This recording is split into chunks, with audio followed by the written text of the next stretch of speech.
어떤 존재의 지적 수준이 높을수록 컨트롤이 어렵습니다. 그리고 동선을 예측하기가 불가능합니다. 예를 들어서 강아지를 훈련시키고 뭐 배변 훈련을 하든지 아니면 뭐 이제 사료 먹이는 훈련을 하든지 아니면 산책하는 그런 것들 훈련을 하든지 강아지를 훈련하는 것과 그리고 어린 아이에게 교육을 하는 것과는 완전히 어떤 질적으로 그리고 어떤 그 기대하는 거에 있어서도 우리가 상당한 차이가 있을 수 있겠죠. 강아지 길들이는 게 쉽나요? 아이 키우는 게 쉽나요? 아이 키워본 사람 우리 가운데 없지만 아이 키우는 게 훨씬 어렵습니다. 왜 그런가요?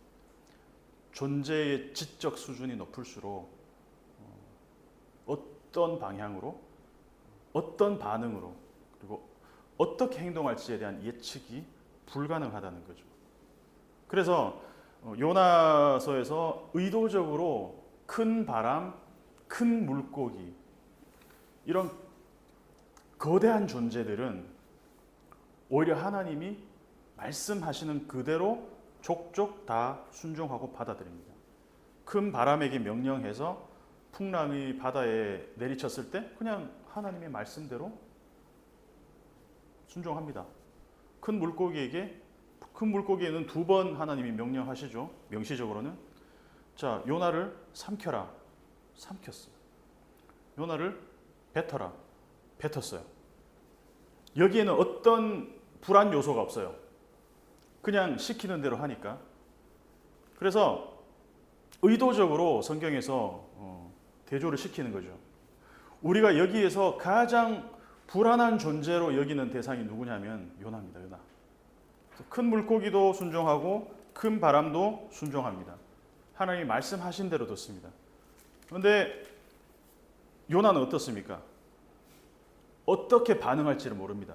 그래서 물고기가 하나님의 말씀을 거역하면 어떡하지? 라는 조마조마함이 없어요. 삼키라 그러면 삼키고 뱉으라 그러면 뱉어요. 여기에 어떠한 불안 요소도 없습니다. 독자들은 그냥 안심하고 있습니다. 그런데 요나가 하나님의 명령을 두 번째로 딱 들었을 때는 우리는 딱 긴장하면서 볼 수 있어요. 이 요나를 처음 읽는 사람이라면 긴장합니다. 왜? 1장에서 어떻게 했습니까? 일어나 가서 외치라 했는데 요나서 일어나 갔는데 다른 데로 갔어. 한번 버팅겼어요. 불순종했어요. 반항했어. 그러니까 3장에서도 요나가 일어났다 갔다 라고 나와요. 그랬을 때 어떡하지? 어디로 가지? 니느웨 말고 또 다른 데로 가면 어떡하지? 우리는 또 이렇게 요나에 대해서는 예측 불가능하니까 존재의 지능이 높을수록 긴장을 합니다. 근데 요나가 일어났다. 그래서 제가 하나님의 말씀을 안 들으면 어떡하지라는 그 불안감이 있는 채로 성경을 읽을 수 있습니다. 다행히도 요나는 이번엔 니느웨로 갔습니다. 한 번에 니느웨로 갈 수도 있었는데 도망가는 바람에 풍랑을 만나고 난리를 겪고 물고기 뱃속에서 그 어둡고 냄새나고 역겨운 그 공간을 경험하고 나서야 니느웨로 갔습니다. 이 니느웨는 어떤 도시냐? 3일 동안 걸어야 할 만큼 큰 성읍이라고 소개하고 있습니다. 이 시대에 뭐 어떤 교통수단이 그렇게 발달한 시대도 아닌데 3일 동안 걸어 다닐 정도면 굉장히 큰 도시입니다. 메가시티입니다. 근데 이 큰 성읍이라고 하나님이 요나에게 계속 강조하는 이유가 있지 않을까요? 이 큰 성읍, 우리가 지난번에도 나눴지만 이 3일 동안 걸어 다닐 정도의 큰 성읍, 의도적으로 이렇게 쓰고 있죠. 3이라는 숫자를. 요나가 물고기 뱃속에 있었던 그 시간 3일 밤낮. 니느웨도 3일 동안 걸어 다녀야 하는 길. 그러니까 이 물고기와 큰 성읍 니느웨는 평행입니다. 지금 같이 가고 있어요. 물고기 뱃속 들어가 보시는 사람 없잖아요. 저도 그렇고. 근데 우리 집사람도 이렇게 생선 요리 이렇게 할 때는 손으로 막 내장 꺼내고 이런 거 못해서 다 손질된 거 사거든요. 근데 그런 거 하는 사람들 손으로 막 내장 꺼내고 손질하고 이러면 손에 냄새 얼마나 납니까? 예, 다 죽은 고기인데도. 근데 산 물고기 뱃속에 3일 동안 있었다. 이 냄새 빠지는데 한 30일은 걸리지 않았을까 싶어요. 그죠? 이 역겨운 물고기 내장, 이 뱃속에서 요나가 죽음에서 생명으로 전환되는 경험을 했어요. 죽음에서 생명으로 옮겨졌습니다. 역겨운 공간이고 죽음의 공간이 생명의 공간, 구원의 공간이 됐어요. 왜? 누구 때문에? 하나님의 헤세드 때문에. 그렇죠? 그리고 나서 요나는 그 경험을 하고 니느웨로 갔습니다. 니느웨는 3일 동안 돌아다니면서 하나님의 말씀을 선포해야 될 정말 멸망당하기 직전에 냄새나고 역겨운 공간입니다. 마치 어디처럼? 물고기 뱃속처럼.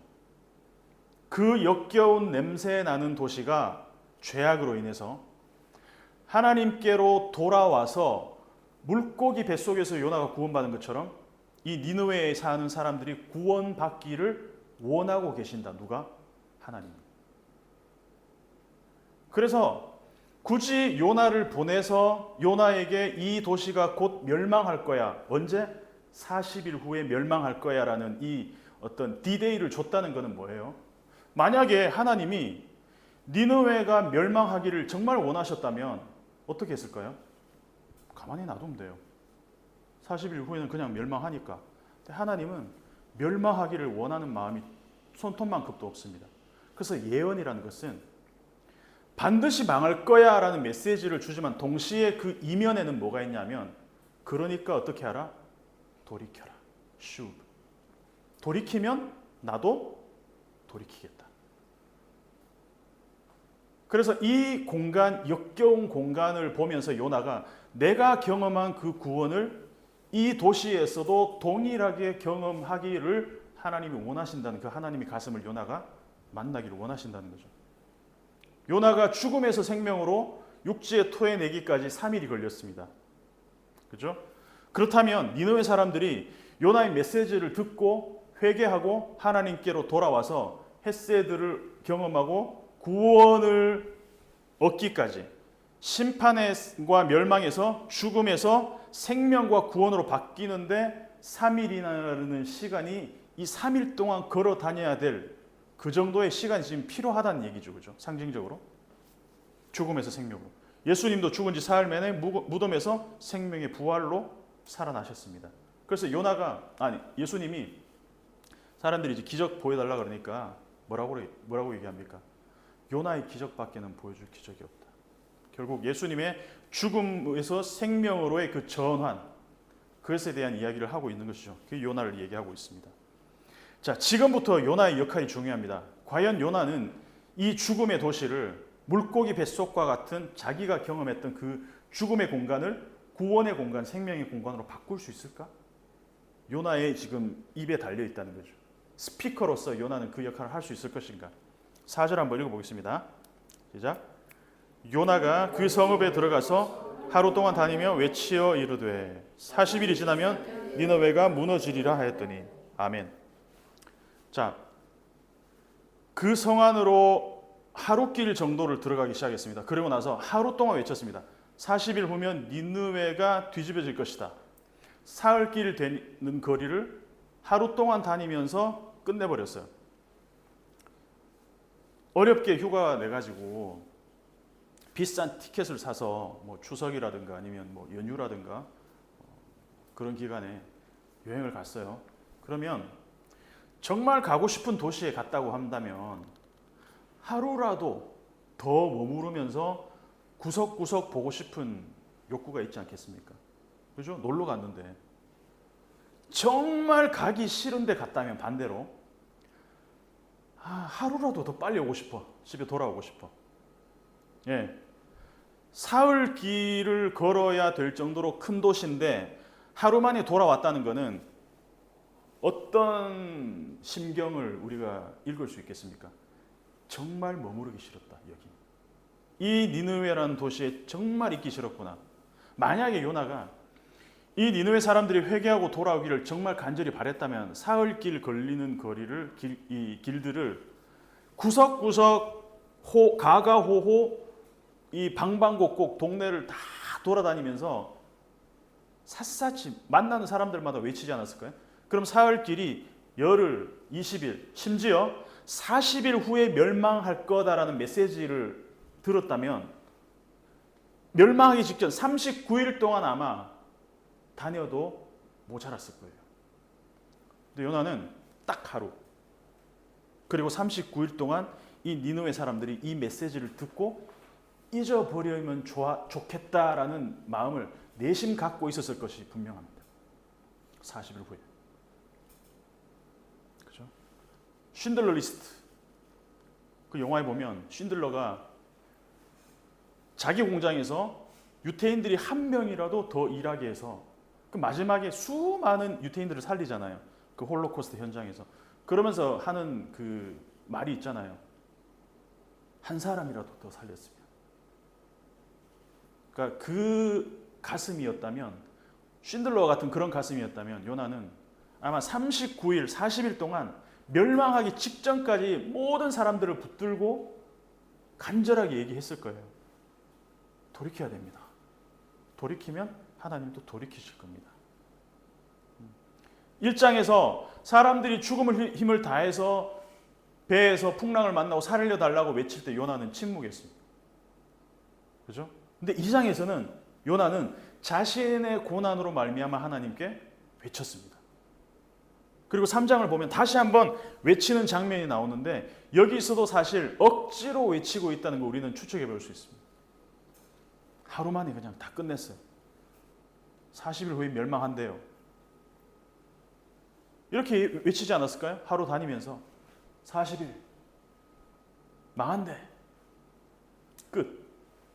그냥 대충 큰 길로 이렇게 다니면서, 아니면 뭐 작은 길로 다니면서 너네 40일 후에 다 망할 거야. 근데 하나님이 이 말씀만 하셨을까? 추측해 봅시다.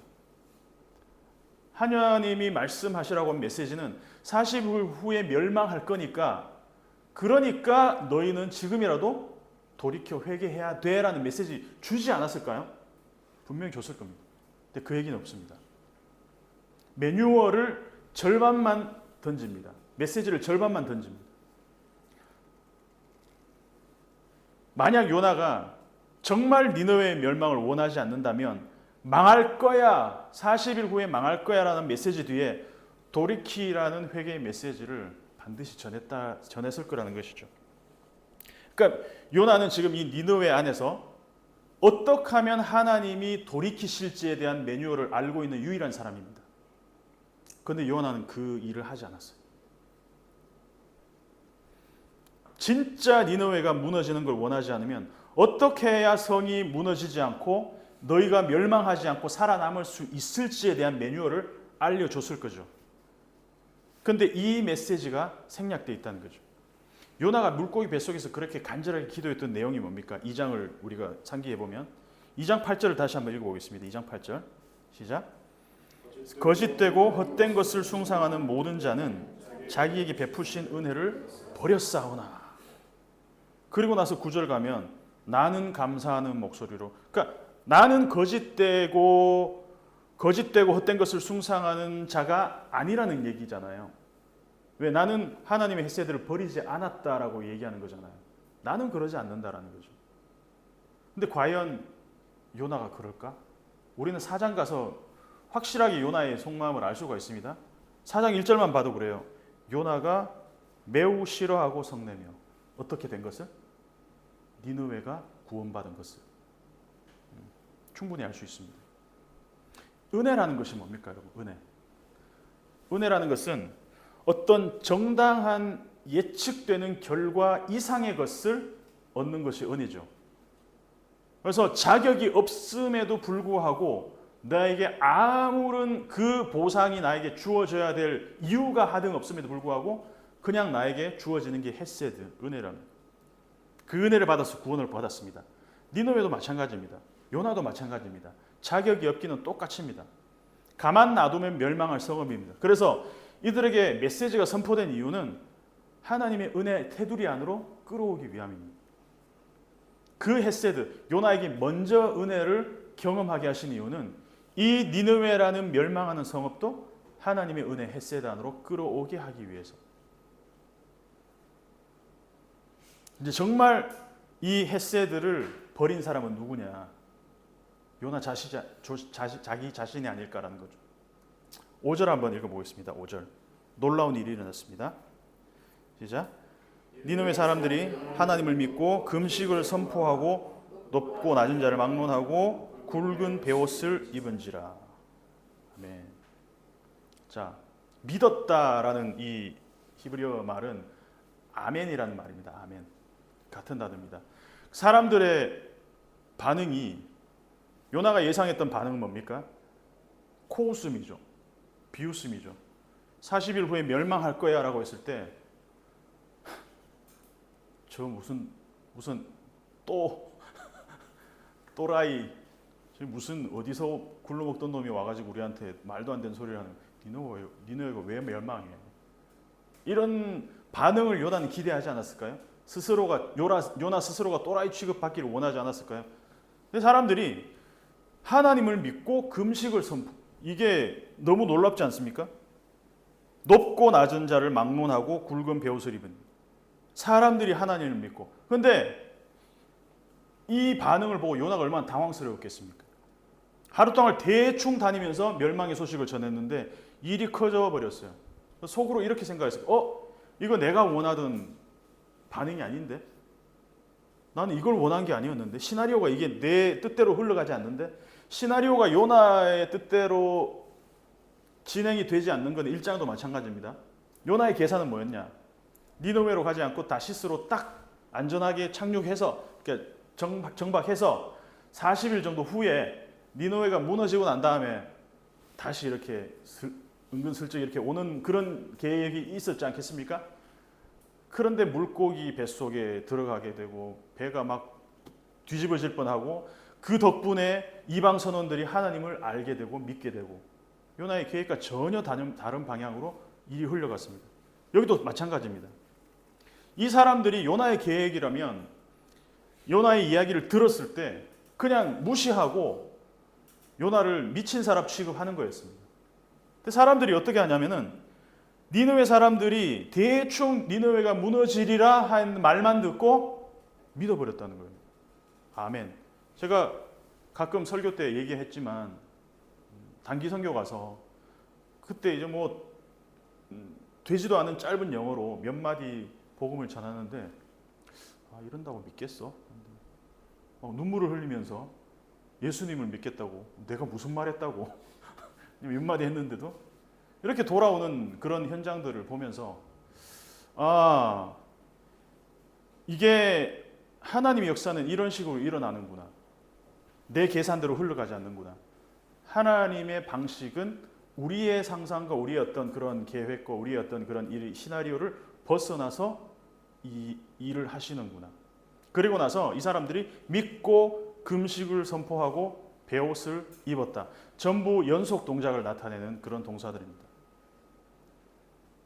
사람들이 다 금식하고 회개하고 막 베옷을 입고 그러니까 6절 한번 읽어보겠습니다. 6절 시작.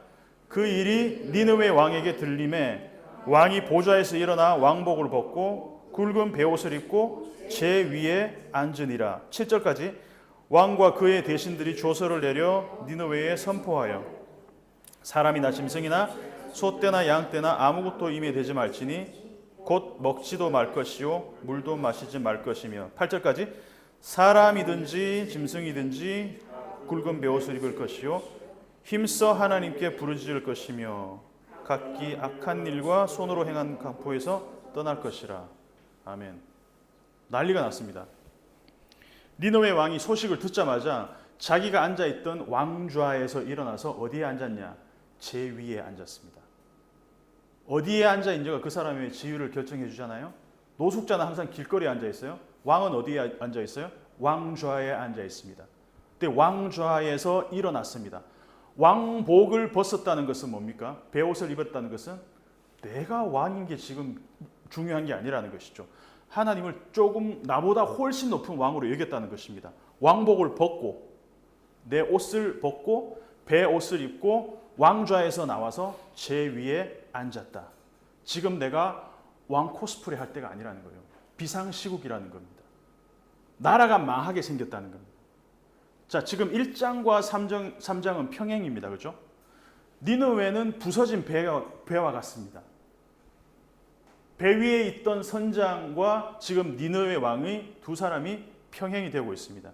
그래서 배 안에 타고 있는 선원들이 니느웨 백성이라고 볼 때 배 선장이 니느웨 왕이죠. 요나가 선포한 멸망의 소식을 왕이 들었습니다. 그리고 그 소식을 듣자마자 왕이 일어났습니다. 배 선장이 일어나서 움직인 것처럼 니느웨 왕도 움직이고 있습니다. 한 나라 왕이 움직이면 그 나라 전체가 함께 움직입니다. 이 리더가 그래서 중요한 거죠. 출애굽을 원하는 이스라엘 앞에서 바로가 꼼짝도 하지 않습니다.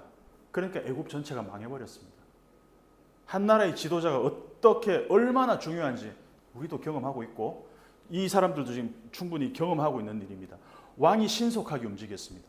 그래서 7절과 8절을 보면 니느웨라는 이 망하기 일보 직전에 배에 탄 모든 사람들에게 왕의 조서가 내렸습니다. 사람들이 회개운동이 일어나면서 왕의 귀에 들리고 그리고 왕이 조서를 내렸습니다. 자, 성에 사는 모든 사람들과 가축과 양은 음식도 먹지 말고 아무것도 마시지 말라는 명령. 이렇게까지 할 필요 있습니까? 사람들만 금식하고 회개하면 되잖아. 사람뿐만 아니라 짐승들까지 베옷을 입혔어.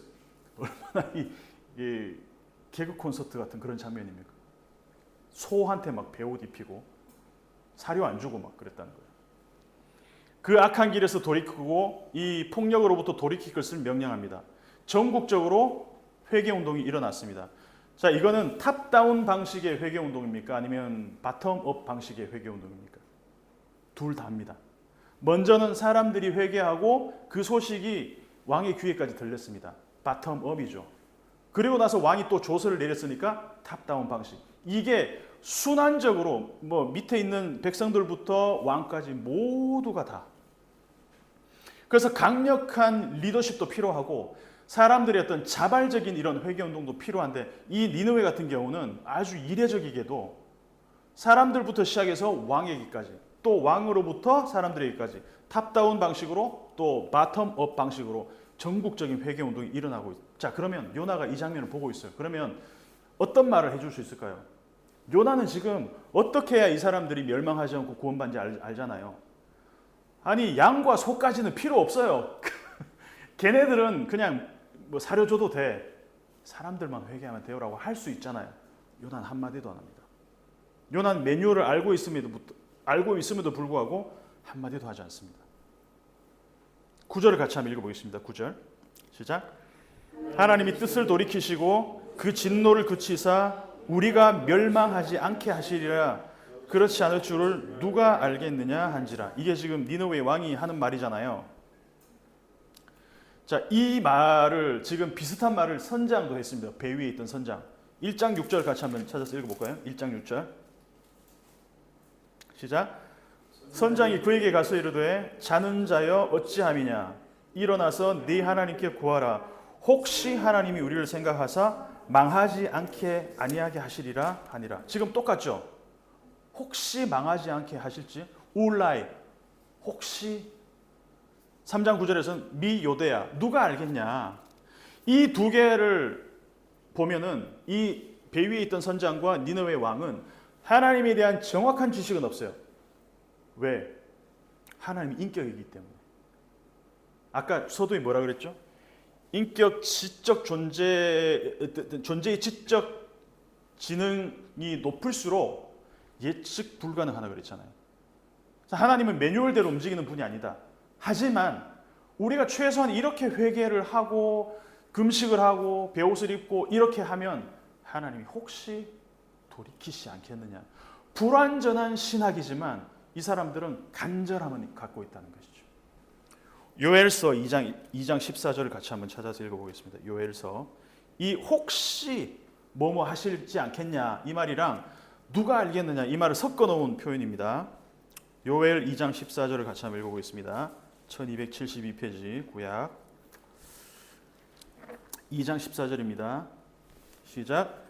주께서 혹시 마음과 뜻을 돌이키시고 그 뒤에 복을 내리사 너희 하나님 여호와께 소제와 전제를 드리게 하지 않으신지 누가 알겠느냐. 혹시와 누가 알겠냐 같이 나옵니다. 그 유명한 베드로 설교에도 나오잖아요. 너희는 옷을 찢지 말고 뭘 찢어라? 마음을 찢어라. 혹시 하나님이 돌이키실지 누가 알겠느냐? 누가 알겠느냐? 비록 결과는 알지 못합니다. 하나님이 용서하실지 안 하실지 알지 못합니다. 하지만 간절하게 그렇게 되기를 바라는 소망이 담긴 표현입니다. 뭐 그런 경험이 있는지 모르겠지만 어릴 때 뭐 내가 뭐 잘못했건 잘못하지 않았건 간에 아빠한테 뭐 이렇게 회초리 맞을 그런 상황이 닥쳤어요. 그럼 엄마가 옆에서 뭐라 그래요? 죽도록 패요 막 이러지 않잖아. 야, 빌어. 혹시 그런 적 있어요? 혹시 아빠가 용서해 줄지 아니 빌어. 그냥 무조건 빌어. 용서해 줄지 안 해줄지 결과는 알 수 없지만 최선을 다해서 안 맞기 위해서 할 수 있는 건 다 해보라고 하지 않습니까? 그죠? 선장이나 니느웨 왕이나 하나님에 대한 어떤 정확한 지식은 없습니다. 하나님이 얼마나 자비로우신지 그 하나님의 자비로움에 총량이 있어서 이 정도까지 참았으니까 더 이상은 하나님은 참지 않아. 그래서 하나님은 그 하나님의 자비하심의 어떤 그 맥시멈 이게 끓는 점이 있어서 요 이상 되면 무조건 멸망시켜. 이게 딱 매뉴얼이라면 더 이상 하나님께 용서를 구하고 회개할 의미가 없겠죠. 그런데 아까 우리가 찬양했지만 하나님의 측량할 수 없는 자비하심. 하나님의 헤세드는 우리가 계산할 수도 없고 예상할 수도 없고 어느 정도까지 하나님이 용서해 주실지에 대한 그게 없습니다. 그래서 우리는 두렵고 떨림으로 예측할 수 없지만 하나님의 측량할 수 없는 그 자비하심에 기대해야 된다는 것. 하나님에는 정확한 지식이 없지만 이 선장이라든가 니느웨 왕은 이 신이 잘 모르는 신이지만 혹시 우리에게 이 헤세드를 베풀지 않을까라는 간절한 심정으로 온 국민들이 온 배에 있는 선원들이 다 그냥 외쳤습니다. 부르짖었습니다. 살려주십시오. 할 수 있는 건 모든 걸 다 했습니다. 할 수 있는 건 모든 짐승까지 다 회개운동을 한 것처럼 배 위에 있던 선장과 선원들도 할 수 있는 모든 것을 다 했습니다. 물건을 집어 던지고 각자의 신들을 부르고 제비 뽑기를 하고 외치고 배를 돌리려고 애를 쓰고 모든 노력을 다하고 있는 배 위에 있던 사람들과 니느웨에 있는 사람들. 근데 여기서 가장 한가하게 보이는 사람이 있습니다. 왜? 나는 구원받았거든. 하나님의 헤세드가 나한테는 임했거든. 근데 이 동일한 헤세드가 당신들한테도 동일하게 적용될 거라는 그 메시지를 전달하지 않는다는 거죠. 요나는 누구보다 하나님에 대해서 잘 알고 있습니다. 신학적으로 그분은 천지를 지으시고 땅과 바다와 하늘의 주인이신 그분 나는 믿어. 근데 너희들은 잘 모르겠다. 야. 요나는 물고기 뱃속에서 기도했습니다. 거짓되고 헛된 것을 숭상하는 사람들은 하나님 헤세드를 버렸지만 그게 자기 자신일 줄은 자기 이야기일 줄은 그렇죠? 짐승들까지 베옷 입을 필요는 없어요. 요나는 이렇게 말해 줄 수 있었음에도 불구하고 그런 내용이 없습니다. 그래서 요나는 지금 이 니느웨 사람들의 이 집단적인 회개 운동에 굉장히 적잖이 당황했을 거라는 거죠. 많이 당황하셨어. 요나는 물고기 뱃속에서 은혜를 입었습니다. 너희들 이렇게까지 하나님이 이렇게까지 짐승들까지 이렇게 지적할 필요가 있었지만 요나는 아무 말도 하지 않습니다. 이 사람들이 돌아오는 것이 마땅치가 않은 거죠. 못 믿어온 것이죠. 나는 그 역겨운 물고기 뱃속에서 구원을 얻은 그 은혜로 감격해서 찬송을 하고 하나님께 감사를 했지만, 서원을 하겠습니다 했지만, 배 위에 있던 사람들은 구원을 얻고 나서 정말 하나님께 제사를 드리고 서원을 했습니다. 그리고 이 사람들은 실제로 행동했습니다. 자신들의 구원을 위해서. 근데 이 역겨운 물고기 뱃속과 같은 니느웨에 있는 이 사람들이 하나님께 돌아오기를 정말 요나가 원했을까? 그러지 않았을 것 같아요. 가만히 놔두면 멸망할 성입니다. 그냥 가만히 놔두면. 근데 하나님은 왜 이런 도시를 구원하려고 하실까? 이 하나님의 가슴을 한번 생각해 본다면 요나의 메시지가 조금 달라지지 않았을까라. 마지못해서 외친 요나의 선포에도 그냥 한마디 대충 40일 후에 멸망하리라라는 그 메시지에도 이 사람들은 놀라운 반응으로 하나님께 돌아왔습니다. 이 마음이 하나님께로 돌아왔습니다. 자, 10절 한번 보겠습니다. 10절 시작. 하나님이 그들이 행한 것 곧 그 악한 길에서 돌이켜 떠난 것을 보시고 하나님이 뜻을 돌이키사 그들에게 내리리라고 말씀하신 재앙을 내리지 아니하시니라. 아멘. 억지로 성의 없이 전한 메시지에도 이 사람들이 믿고 반응하고 하나님의 뜻을 돌이키신 것, 이거 과연 요나의 화려한 전도 기술 때문이었을까? 말빨 때문이었을까? 아니에요. 전적으로 하나님의 헤세드가 이 작은 한마디 던지는 메시지에도 하나님의 헤세드가 강력하게 그 도시에 회개의 바람을 불어 넣어줬다는 거예요. 강하게. 얼떨결에 배 위에 있는 사람들을 전도한 것처럼 여기에도 그냥 대충 전한 그 메시지가 이 사람들을 다 살렸다는 거예요. 그래서 하나님은 이 헤세드의 강력함을 먼저 경험한 사람들이 이 헤세드, 구원과 은혜의 경험을 나누기를 원한다는 거예요. 우리도 마찬가지죠. 물고기 뱃속보다도 더 역겨운 죄악이 우리 안에 가득합니다. 그렇죠? 입으로 들어가는 것이 부정한 것이 아니고 입에서 나오는 것들이 부정하는 것이다. 우리 안에 얼마나 역겨운 것들이 많이 있습니다. 우리 안에 의도, 하나님과 단절하고 하나님으로부터 도망가려는 그 모든 계획들, 우리 머릿속에 있는 그 모든 계획들, 그 역겨운 죄성들. 근데 그럼에도 불구하고 하나님은 측량할 수 없는 자비하심으로 우리를 용서하시고 또 용서하시고 또 용서하시고.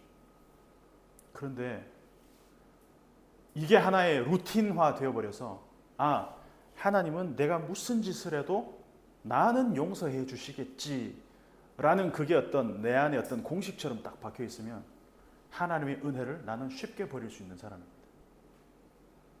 하나님의 은혜가 얼마나 큰 값어치를 갖고 있고 예수 그리스도의 죽음으로 우리에게 그 대가로 우리에게 주어졌다는 것을 우리가 놓쳐버린다면 그냥 나에게 베푸시는 그 은혜는 무한 리필, 그 헤세드는 무한 리필돼도 당연한 것. 그러나 저 도시에 사는 쟤네들, 저 사람, 저 죄 지은 사람들에게 대해서는 가혹하게 한 번으로 그냥 딱 잘라버리고 하나님이 심판을 내려야 되는, 나에게 가두어 버린 이 헤세드의 선택적 적용, selective application, 나한테는 적용하되 쟤한테는 안 되는 이 굉장히 내로남불 같은 이 모습이 우리한테도 있다는 것이죠. 요나한테도 마찬가지고. 물고기 뱃속에서 하나님의 성전을 구했잖아요. 성전을 막 바랬습니다. 이 물고기 뱃속의 역한 뱃속도 성전이 될 수 있다면 니느웨 성도 하나님의 성전이 될 수 있다는 것.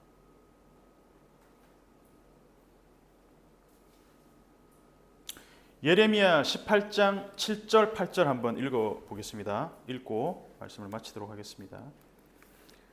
예레미야 18장 살렘 매개를 단 이사야 다음이 예레미야 18장 7절 8절.